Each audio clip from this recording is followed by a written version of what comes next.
Welcome or welcome back to my channel. In today's video, I'm going to be doing a long overdue reading wrap up for the month of May. I was out of town a couple weeks ago, so I'm a little behind on my content right now, so I did not want to delay getting this video out to you guys any longer. So we're just going to get right into it. I read 7 books in the month of May. One was a thriller, one was a fantasy, the other books were all romance, my favorite genre, as you know if you've been here before. If you have not been here before, I encourage you to hit that subscribe button so that you don't miss any uploads from me, and don't forget to hit that like button. It really helps push my video out to other people who might want to see the content. Without further ado, we're just going to get right into the 7 books that I read in the month of May, and I hope you guys enjoy the video. Okay, so first up, we finally got around to Icebreaker. This was one of the books that I picked on my May TBR video. I'm so happy that I actually stuck to a TBR for once on some of the reads. So we have Icebreaker. This is by Hannah Grace. This is the first book in the Maple Hills series. This is a hockey romance series, and I really enjoyed this book. I gave it a 3.5 out of 5 stars, which I hate when I give a 3.5 because it sounds so bad, but really I thoroughly enjoyed this book. I really did. It's just kind of like after I read it, I'm not still thinking about it. I've already forgotten a lot of what happened. It was cute, it was fun. I was definitely laughing and kicking my feet through some of it. I really loved our FMC, our MMC, but it just didn't have that extra something to put it to the next level. So still a really good book.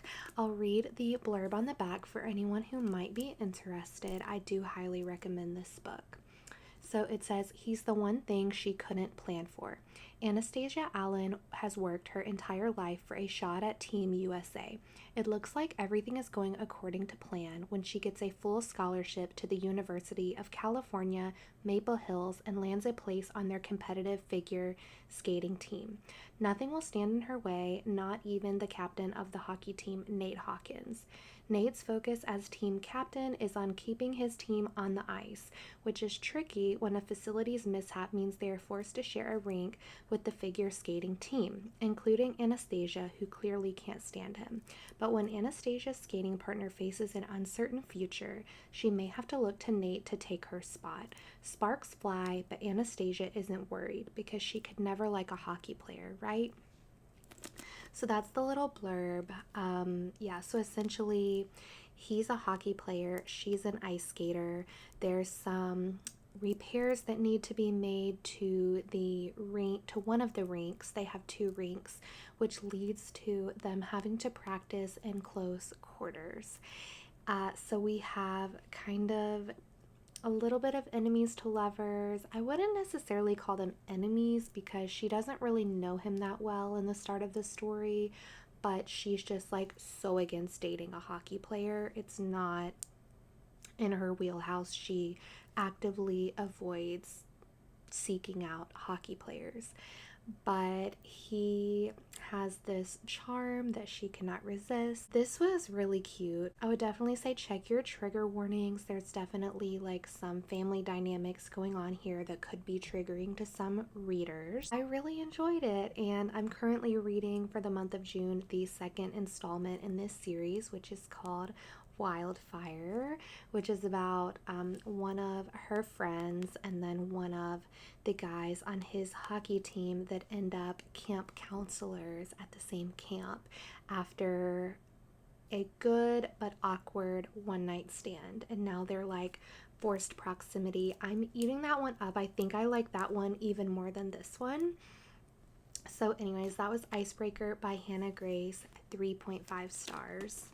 Next up, staying with the hockey romance genre, we read Pucking Around by Dr. Emily Rath. I was definitely unfamiliar with this series, but this author kept popping up on my TikTok. She has a big TikTok presence. She's very outspoken. She's an activist. She has very strong beliefs and defends herself for said beliefs, which I find very admirable from an author. I think it's a lot easier as an author to just say, I'm staying out of politics, I'm not picking a side, but she really puts herself out there and talks about what she believes in and defends what she believes in, even if it means she might lose readers in the process. So I really picked up this book or this series out of support for her because I loved what she was doing so much. And I loved this. I read this at a time in May when I really just needed like an escape. I was going through kind of a hard time mentally and just dealing with all of the emotions, and I just needed to like escape to another place for a while. And this book did this for me. So you have to be okay with reading about polyamorous relationships because this book follows a polyamorous relationship that has 3 guys and 1 girl. I found it really fun. I actually found it very heartwarming. The end of this book made me cry, and I just thought that this was a great time. I felt like when I was reading it, I had been transported into Jacksonville, and I was right there with the hockey team cheering them on in the stands. I just thought it was a lot of fun, and I am currently reading the second main book in the series called Pucking Wild. But if you're interested in reading this book, make sure that you first start with the prequel novella called That One Night. All of these books are on Kindle Unlimited if you are interested. But I just love the like pretty sparkles on these covers, so I wanted them for my shelf. But start with the prequel novella That One Night, which follows our FMC and MMC in this book. It's basically about a one night stand. They leave. They were never supposed to talk again after the one night stand. And then she ends up getting a position as a resident doctor on the hockey team that he is playing for, which is a brand new hockey team. They haven't even played their first season yet. And so they kind of end up back in each other's lives, happily so, because they regretted leaving without sharing names or contact information. But they kind of get thrown into each other's world unexpectedly. And then, like I said, it is polyamorous, so a couple other guys enter into the scene as well. So yeah, I thought this was so much fun. I'll read the back for anyone interested.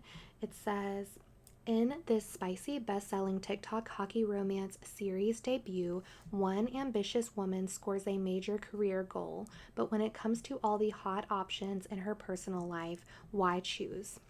My name is Rachel Price, and 2 months ago I walked away from the perfect man. Sweet, funny, and so sexy, he should be illegal. We shared one magical night, no names, no strings. I never thought I'd see him again. I was wrong. As it turns out, Mr. Perfect is the Playboy grinder for the Jacksonville Rays, the NHL's hottest new hockey team. And thanks to the 10-month fellowship I just landed, I'm his new physical therapist. Imagine my anticipation as those familiar muscled legs walk towards me, the way my pulse races as he reaches out to shake my hand. The jerk doesn't even recognize me. This is going to be the longest 10 months of my life because now Mr. Perfect Mistake is determined to use his every seductive trick to win me back. Meanwhile, I also have to contend with his best friend, the surly team equipment manager, and an exasperatingly stubborn, superstitious goalie who's convinced I'm his good luck charm. This is my chance to prove myself, and I'm not risking it for anything. But between one unexpected night and one secret revealed, these men are ready to test all my limits. Still, I can't fall for a player, let alone 3, or can I? So I gave this 4 stars. Like I said, it made me cry. Any book that can evoke those sort of strong emotions from me is going to get at least a 4 star because you did your job. And I just thought this was going to be like a fun, fluffy romance, and I did not know that it was going to warm my heart so much. So, Pugging Around by Emily Rath, I rated this 4 stars. I highly recommend picking it up. Just check your content warnings. Oh, and this is like uber super spicy. Like 4 out of 5, I would say. Next up, we have Redeeming Six by Chloe Walsh. This is the 4th book in the Boys of Tommen series. The Boys of Tommen series is just blowing up on TikTok and booktube and has been for a while now. The latest installment, which is book number 7, I believe, in this series, just released this past week, and it is just being talked about nonstop. So I'm trying to get through these books so that I can catch up and be a part of the conversation. But we have Redeeming Six, 5 stars. Every book in the series so far has been 5 stars for me. I would even venture to say 6 stars. This is a 6-star series for me. If you've watched any of my reading wrap-ups in the past where I've been working through these books over the past few months, you know how impactful these books are to me. So, if you haven't heard of Boys of Tommen, essentially, this is a series that follows high school students, a group of high school students who are finishing up with high school, and it deals with their relationships, their family lives, their struggles being young adults. And this book in particular follows Joey Lynch, who, in one of the pinnacle families in the series, he's kind of like the father figure of the family, but he has a lot of struggles of his own. He's dealing with addiction, he's dealing with a physically abusive father, and this was really hard to get through. I actually started this book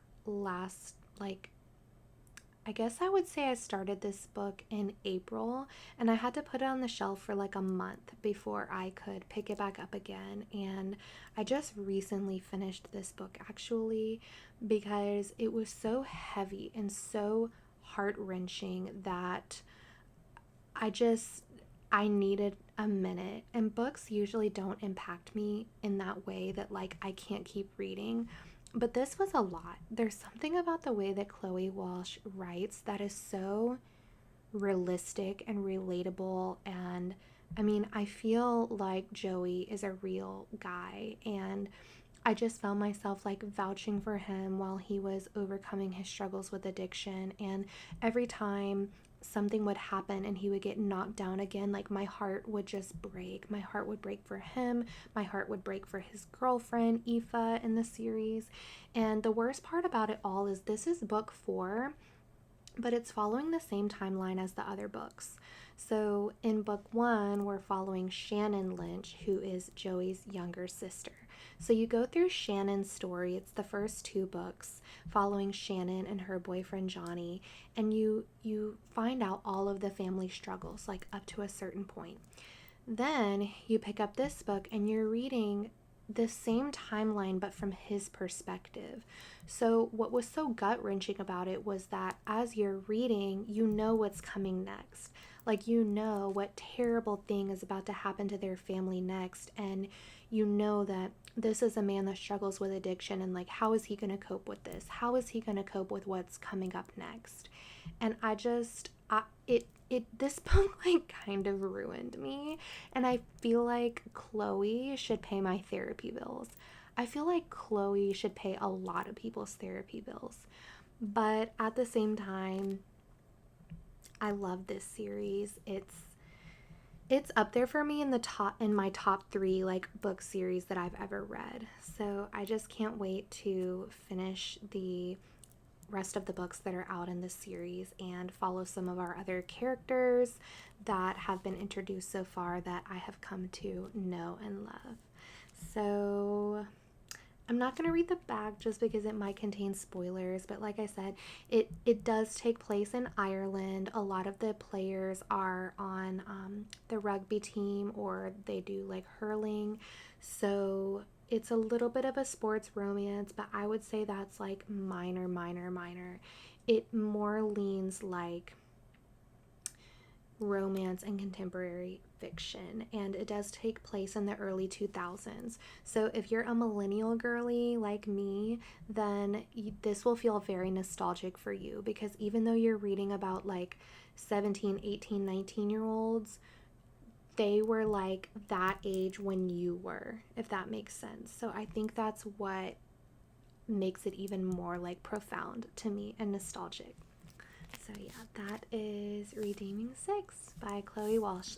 5 stars. Take a drinky break. Okay. One more romance and then... Okay. I feel like I messed this up. So going back to... Rewind. Going back to Pucking Around. As I said, I also read the novella. So now my book count is all messed up. Whatever, it doesn't matter. I read the novella, the prequel novella, that one night before Pucking Around. Then after Pucking Around, I read another novella called Pucking Ever After Volume 1, which follows the people in this polyamorous relationship moving forward. It gives us little like breadcrumbs and little extra chapters and tidbits about the couple, because you will be, I shouldn't say couple, polyamorous relationship, because you will be left wanting more. And then the book I'm reading now, Pucking Wild, follows a different couple. So technically I read this book and then 2 novellas, so 3 total in this world. And then we had Redeeming, so that's 3, because we have That One Night, Pucking Around, and then Pucking Ever After Volume 1, and then we have Icebreaker 4, and then we have Redeeming 6, which was 5, 6, 7, 8. So I guess we read 8 books, not 7. But then our last romance read of the month was Beautiful Venom by Rena Kent. This was fantastic. When I finished this book, I was like 5 stars. 5 stars.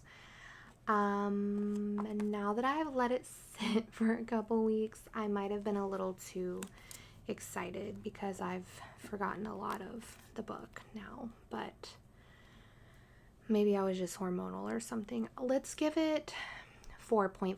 It's better than a 4, but 5 might be a little dramatic. Let's do 4.5. That feels right.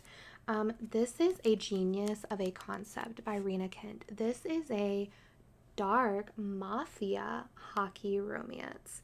So she really was like capitalizing on the trending genre of hockey romance right now by combining it with mafia, which she is known for writing some of the best mafia romances in the game. And reading this has just put me in like a dark romance mood. I picked up like a whole dark romance series after I read this, and I can't wait to get into her backlist and read, like, what is the series called that's like God of Malice, God of Fury, whatever that whole series is. I need it now. But this was fantastic. It says, in a den of vipers, revenge is the deadliest venom. They shattered my world, now I'll bring down theirs. The problem, I have virtually no way to trace the puppet master. My only lead, the Vipers.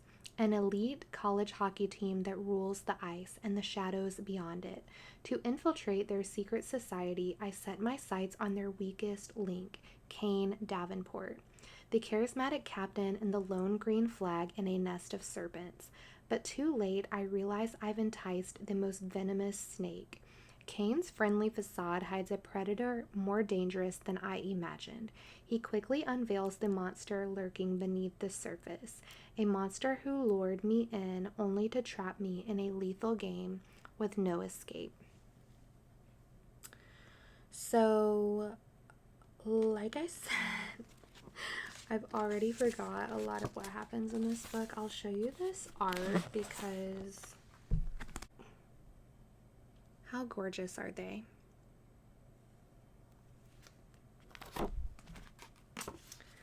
Yeah, so, okay, it's coming back to me now. I'm remembering what this was about. So this follows our FMC, and essentially she goes to this college where this hockey team is located. And she goes to the college where this hockey team is. And it's a very prestigious elite college that's kind of for people who are more well off, if you will. And she is basically there trying to collect information about an attack on her foster sister, I guess you could say. They're not biological siblings, but they met in their foster home when they were kids, and that foster sister slash friend has been living in the hospital in a coma after an attack of unknown origin, where she was essentially just like brought to the hospital and no one knows what happened to her. And she believes that some of these college students might be associated with the attack on her sister. So she knows that some of the guys on the hockey team are part of this like secret society. They wear these rings that her friend wrote about in a journal, as you know, she had seen these men kind of like lurking around her before she was attacked. And so our FMC tries to befriend one of the guys, the captain or MMC on this hockey team, so that she can find out more information about this society, and she ultimately ends up wanting to join the secret society and be initiated. So that's all I'm gonna tell you. It's wild, it's fun, it's spicy, it's dark, and like Rena Kent goes in. Like, if this is your first time reading like mafia romance or dark romance, like buckle up, because this is not for the weak of heart. Like, this is dark, and that's why you're reading it, because you wanted to read dark romance. So this is very morally gray, leaning more towards morally black, honestly. But it was a great time, and it is a series, and I can't wait to read the next book in the series. So yeah, we have Beautiful Venom by Rena Kent, 4.5 stars. And next up, we have The Inmate by Frida McFadden. So I'm not typically like a thriller girly, but a lot of my friends in real life are. And I'm in a book club with some of my best friends and some of the girls that I work with. And for some reason, what started as like just a book club has developed into a book club where every month we read a thriller. So it's a thriller book club. I don't know what happened, but this was the pick for May. And this was my first book by Frida, and I really enjoyed it. I'm gonna give it 3.5 stars. I read it in like one night at work. Like, I flew through this book. It was a slow night at my job, but I did not see the plot twist coming. I feel like the last few chapters I was getting like freaking whiplash from just being pulled in so many different directions I didn't see coming. It was fun. The writing, not the best. The FMC, a little bit dumb. I feel like most of Frida's FMCs, because now I've like started reading some of her other books, the FMCs are always giving like airheaded, dumb. Like, all the evidence is there that you're being stupid. But they like walk right into the dang fire every time. Like, that's the only thing, that's my only critique.